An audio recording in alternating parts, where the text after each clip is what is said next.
오늘 이 시간 함께 말씀 보도록 합니다. 우리 오늘 함께 나눌 말씀 데살로니가전서 5장 16절에서 18절 말씀입니다. 성경 페이지 333페이지.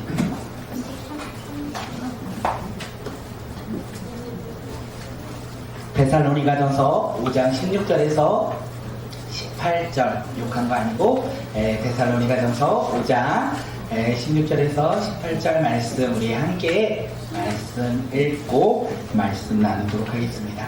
우리 짧은 구절이니까 함께 한 목소리로 우리 말씀 읽어볼까요? 함께 읽겠습니다. 시작.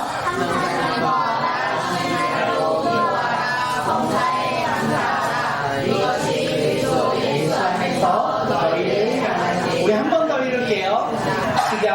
항상 기뻐하라. 쉬지 말고 기도하라. 범사에 감사하라. 이것이 그리스도 예수 안에서 너희를 향하신 하나님의 뜻이니라. 아멘. 오늘 하나님께서 우리에게 주신 말씀의 제목은 우리를 향한 하나님의 뜻입니다. 우리 함께 읽겠습니다. 시작. 우리를 향한 하나님의 뜻. 누구를 향한 하나님의 뜻이요? 우리 각자에게 하나님의 뜻이 있다는 거예요. 오늘 말씀을 통하여 우리를 향한 하나님의 뜻, 나를 향한 하나님의 뜻이 무엇인지 깨닫는 시간 갖도록 하겠습니다. 저는 추석 연휴를 금요일로 생각했어요. 금요일부터 추석 연휴가 시작된다라고 생각되었었습니다. 그런데 아침에 뉴스를 보니까 추석 연휴가 오늘부터 시작이라고 하더라고요. 제가 잘못 알고 있었어요. 금요일부터 추석 연휴인 줄 알았는데 오늘 아침에 뉴스를 보니 오늘부터 추석 연휴가 시작되었다라고 이야기합니다. 추석 연휴의 시작인 주일을 맞이하여 우리 함께교회에 나와 예배드리는 우리 모두에게 우리 주님의 사랑과 주님의 축복이 가득 넘치길 간절히 소망합니다. 그 마음으로 우리 이 시간 함께 말씀 나누고 은혜 누리는 시간 갖도록 하겠습니다. 다음 장 한번 넘겨주실까요? 제가 추석 한자로 좀 적어봤습니다. 추는 무슨 추라고요? 가을추. 석은요? 저녁석. 그래서 추석은 뭘까요?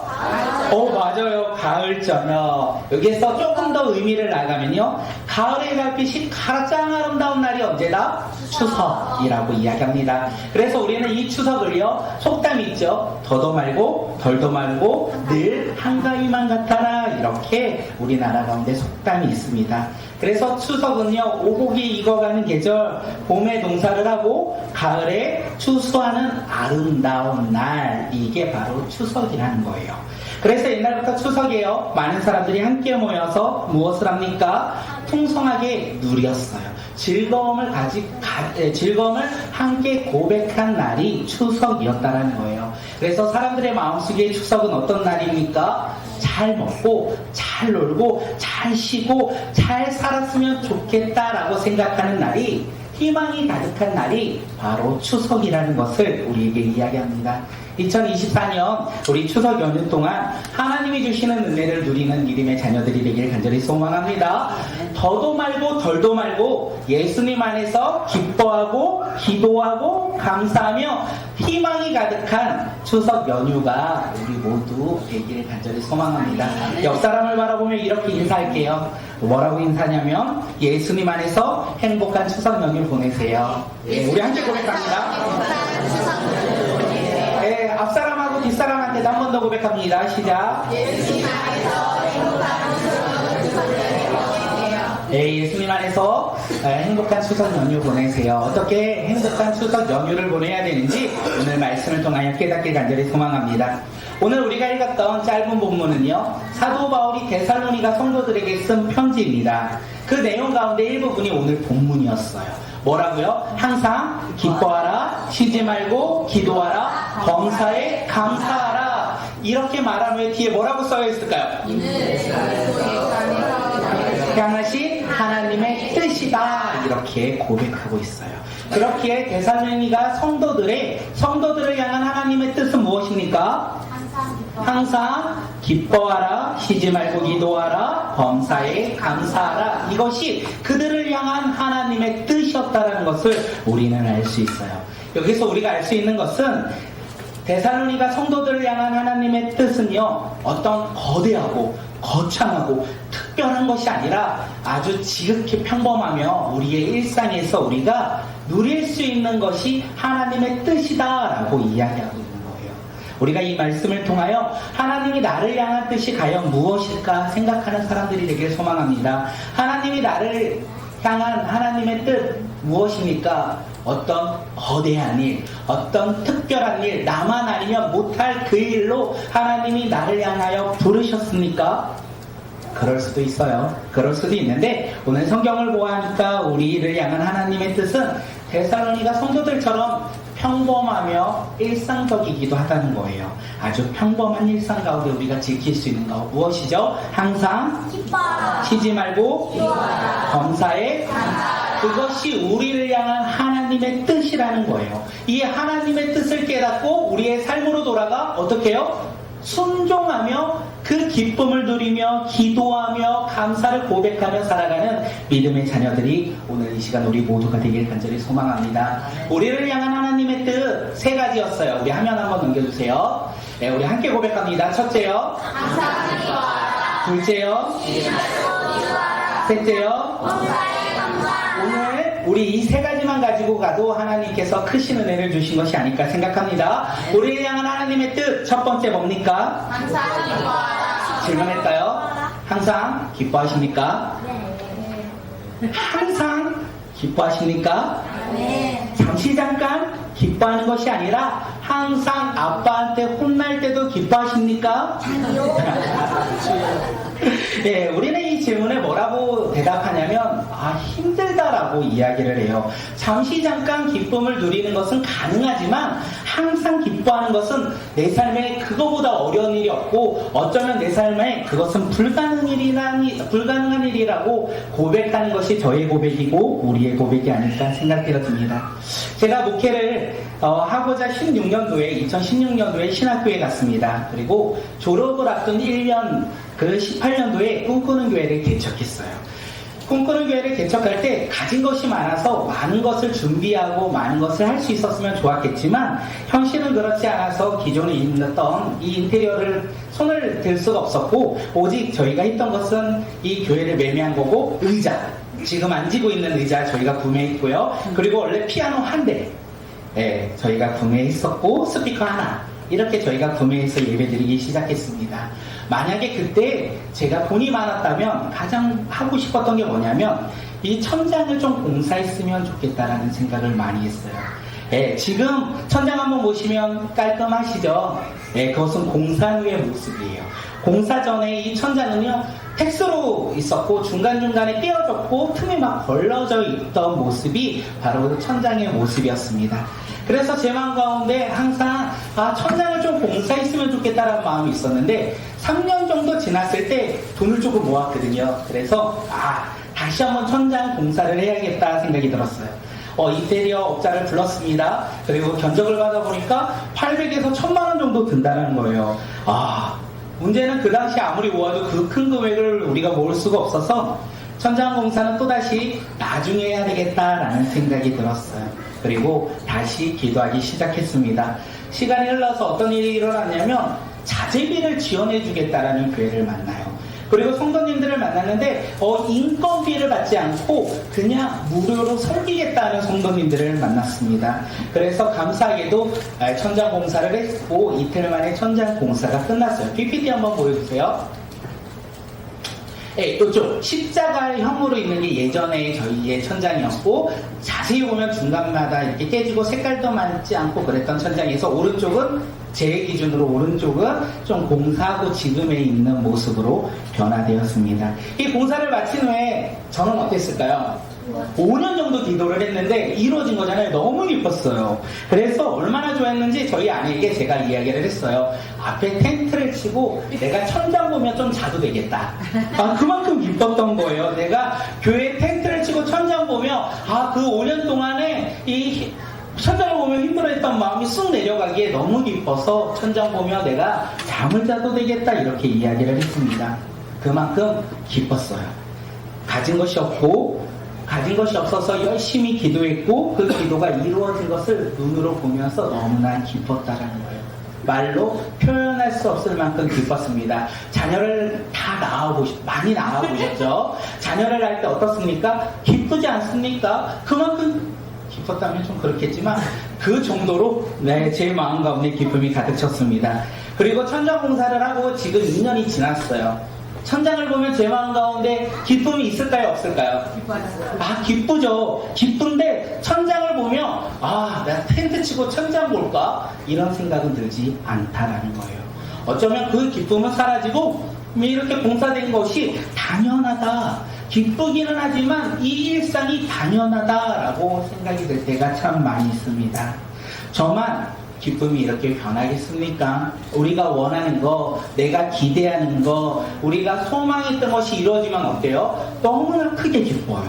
그런데 그것들이 시간이 지나면 기쁨은 사라지고 당연하다 생각하는 것이 우리의 모습이 아닐까 생각되어집니다. 그때 우리는 무엇을 합니까? 또 무언가를 얻고자 열심히 노력하고 또 무언가를 얻고자 열심히 최선을 다하는 모습이 바로 우리의 삶의 모습이 아닐까 생각되어집니다. 우리는 기뻐합니다. 그런데 항상 기뻐할 수는 없는 것 같습니다. 근데 사도 바울이 지금 이야기하고 있어요. 항상 기뻐하라. 다시 말해서 항상 기뻐할 수 있다 이렇게 이야기하는 거예요. 데살로니가 성도들, 너희는 항상 기뻐할 수 있어. 왜? 예수님을 믿기에, 왜? 예수님 안에서 예수님이 주시는 기쁨을 누리는 사람들이기에 너희들은 기뻐할 수 있어 이렇게 이야기하는 거예요. 저는요, 눈에 보이는 이 천장을 바라보며 아름답게 깨끗하게 변한 천장을 보며 기뻐했어요. 그런데 데살로니가 성도들은요, 눈에 보이지 않지만 그들은 믿음으로 예수님을 믿어 그들의 삶 가운데 어려움과 힘듦이 있을지라도 그들은 기뻐했다라는 것을 우리는 알 수 있습니다. 그렇게 우리가 진짜 항상 기뻐할 수 있는 방법은 하나라는 거예요. 그 하나가 무엇입니까? 눈에 보이는 것.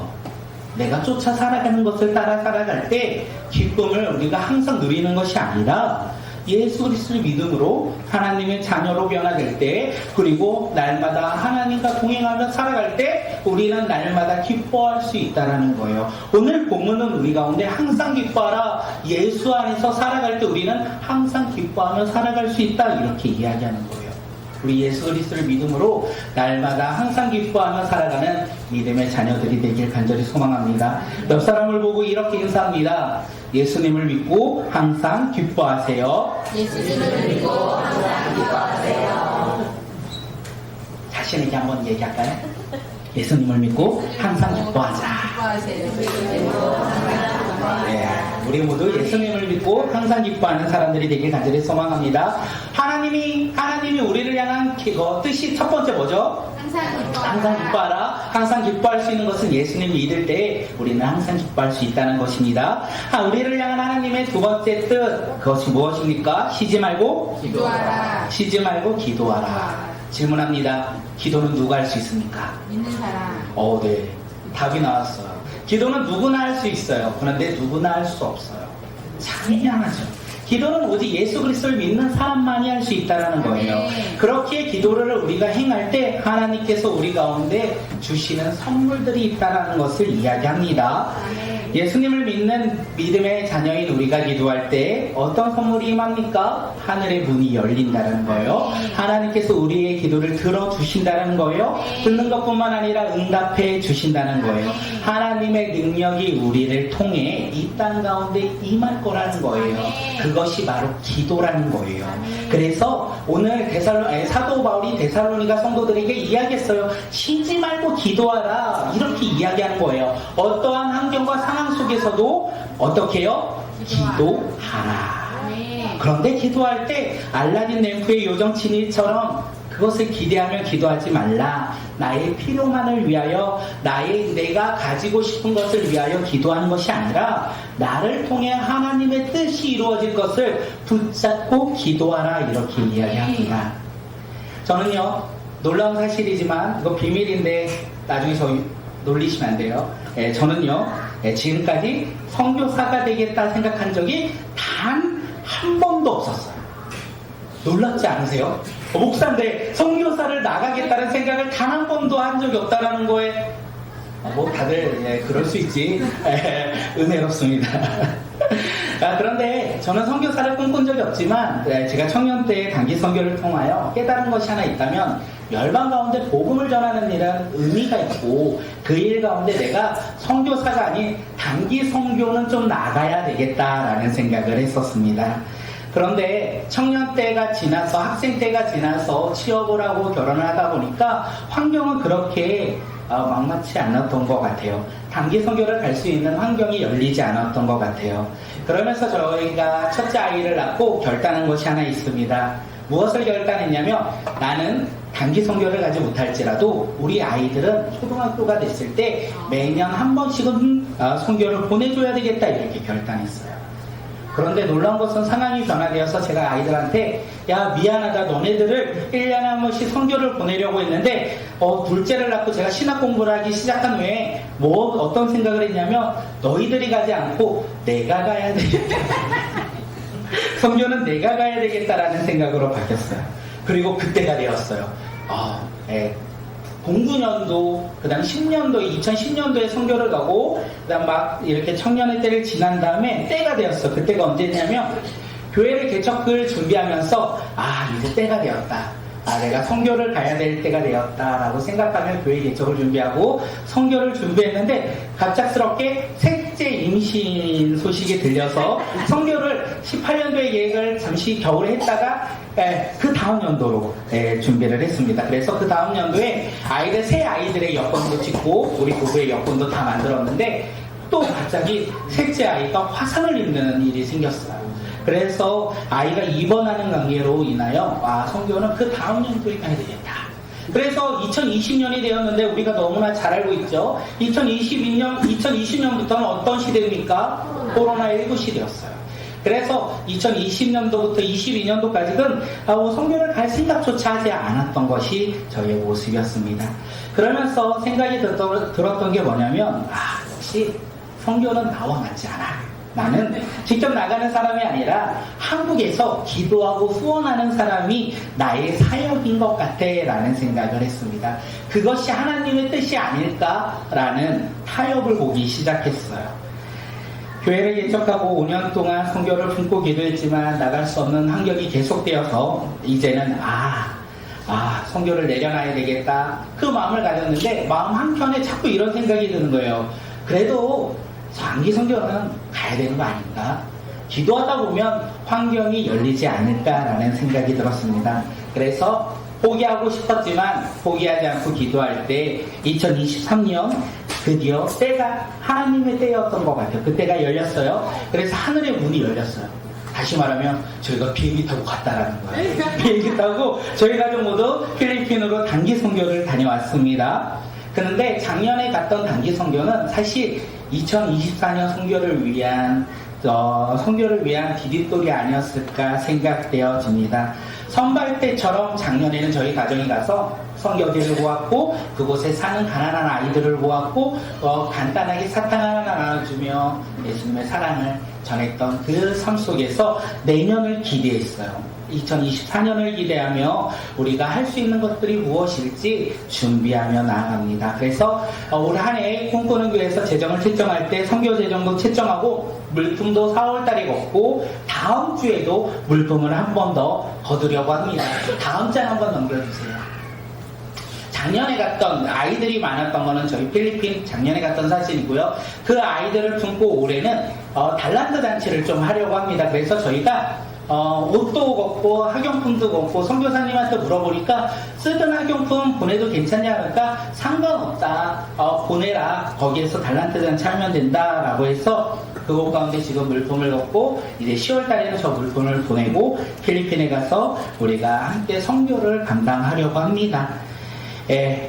우리를 향한 하나님의 뜻 쉬지 말고 기도하라는 거예요.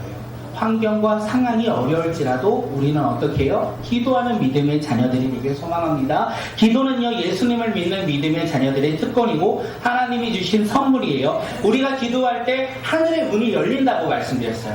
그래서 우리는 비행기를 타고 선교를 갔습니다. 우리의 삶 가운데서도 하늘의 문이 열리면요, 하나님이 나를 통해 하나님의 일들을 행하실 거라는 거예요.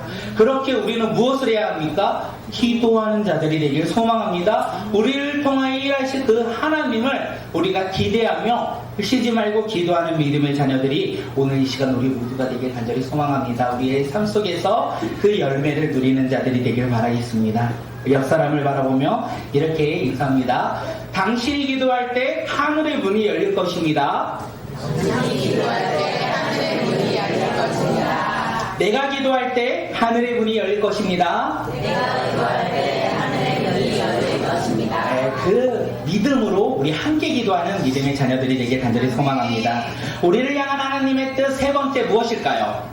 범사에 감사하라. 네, 범사에 감사하라. 사도 바울이요 데살로니가 성도들에게 범사에 감사하라. 여기에서 범사는요 모든 상황 가운데 언제든지 감사의 의미는 고마움을 나타내는 마음, 고마움을 나타내는 인사라고 합니다. 따라서 사도 바울이 데살로니가 성도들에게 어떠한 환경에서든지 언제든지 하나님께 감사하라, 하나님께 감사한 마음을 가져라, 이렇게 이야기하고 있어요. 생각합니다. 데살로니가 성도들이 지금 행복한 삶을 살고 있느냐? 그렇지는 않은 것 같아요. 그들의 삶의 현장은요 어려움이 많습니다. 예수님을 믿음으로 말미암아 핍박받고 고난받는 것이 바로 데살로니가 성도들의 삶이었어요. 그런 어려운 상황과 환경 가운데 지금 사도 바울이 뭐라고 얘기합니까? 불평하지 말고 불만 갖지 말고 범사에 감사하라.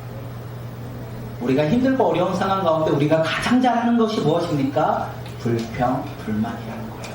그런데 지금 그 상황 속에서 사도 바울이요 감사하라고 이야기하는 거예요.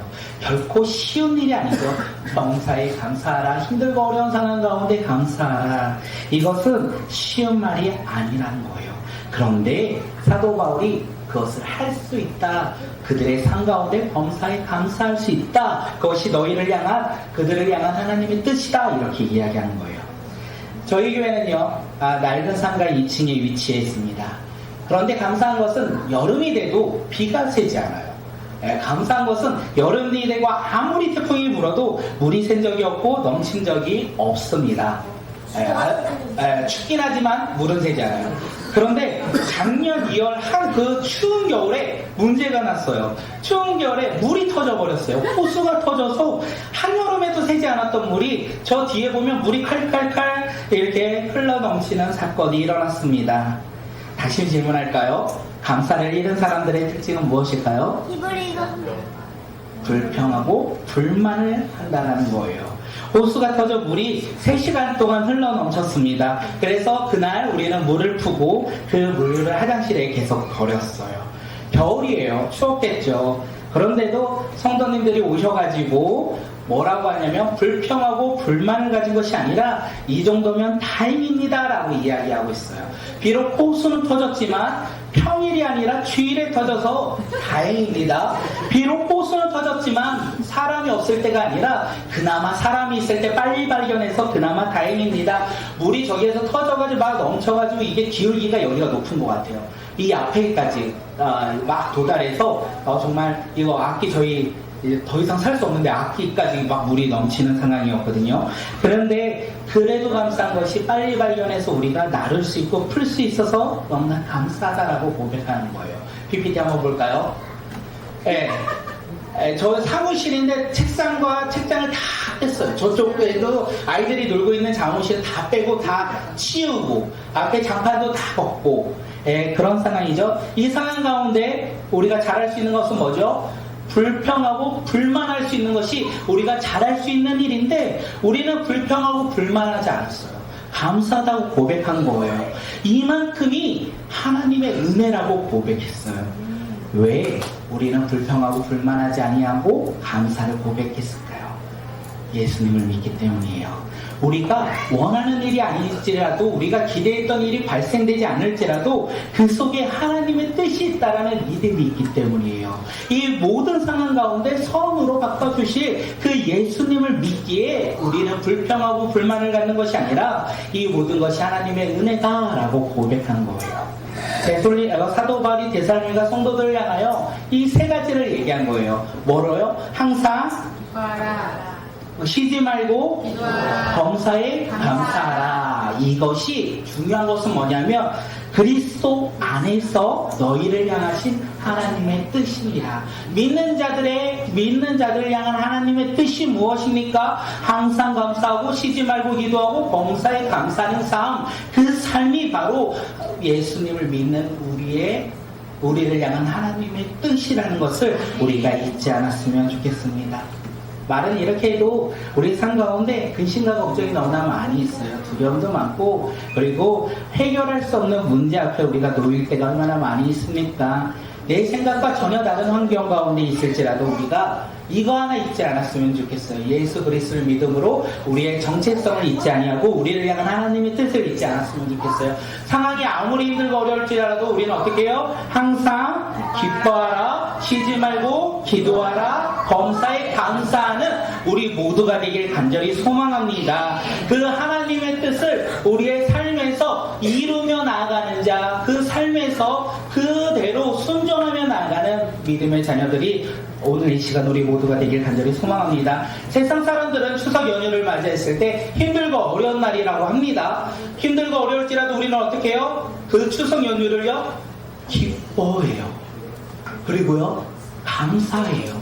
그리고 추석 연휴 기간 내가 만나는 자들을 위하여 기도하며 고백하며 살아가는 믿음의 자녀들이 되길 간절히 소망합니다.